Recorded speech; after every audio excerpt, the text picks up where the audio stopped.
السلام علیکم. زما نوم عمیر خان دی. تاسو ګورئ زما د یوټیوب چینل عمیر خان ټي وي. دوستانو تاسو ته پته ده چې په 30 نومبر باندې چې کوم خروج عوده سیوا شوی او ایکسټند شوی نو دې حوالې سره دا ویډیو تاسو سره شیر کوم او تاسو له معلومات در کوم، لیکن تاسو ته ریکوست ده چې داسې قسمه او صحیح معلومات د بار زما د یوټیوب چینل سره سبسکرایب کړئ او د مرګرو سره هم ویډیو شیر کړئ. په سوشل میډیا باندې ډیر زیات دا خبر دی چې 30 نه پس به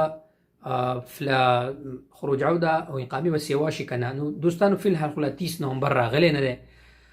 دوستانو د جوازاتو نه چا په ټویټر باندې سوال کړو، یو مصری سوال کړو، هغه تپوس کړو چې د 30 نه پس به اقامې سیوا شي او که سیوا به نشي. نو ول جواب ورکړو چې د 30 نه پس چې کله اعلان وشو د اقامو حواله سره د خروج عوده په حواله سره، نو موږ به هغه د ټویټر د جوازات چې کوم افیشل پیج دی هغه باندې به موږ شیر کو.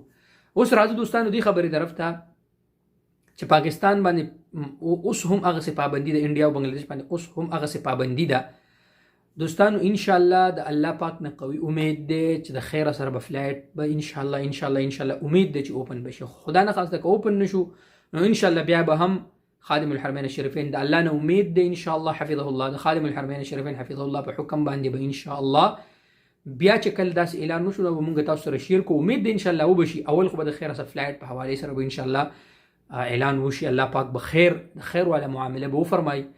خدا نه خاصه کوونه شو ان شاء الله نو بیا امید ده د الله نه تاسو داسې نه امید کیږي مده خیر سره د حکومت د طرف نه پابندي ده.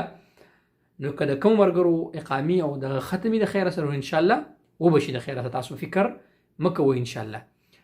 تاسو زمانه څه سوالي نو په کمنټ سیکشن کې تاسو زمانه ته پوسټ کولای شئ. زما په فیسبوک پیج عمیر خان ولاګ په هغه باندې تاسو ما سره رابطه کولای شئ. تاسو سوال ان شاء الله نو زه تابعدار یم. مننه.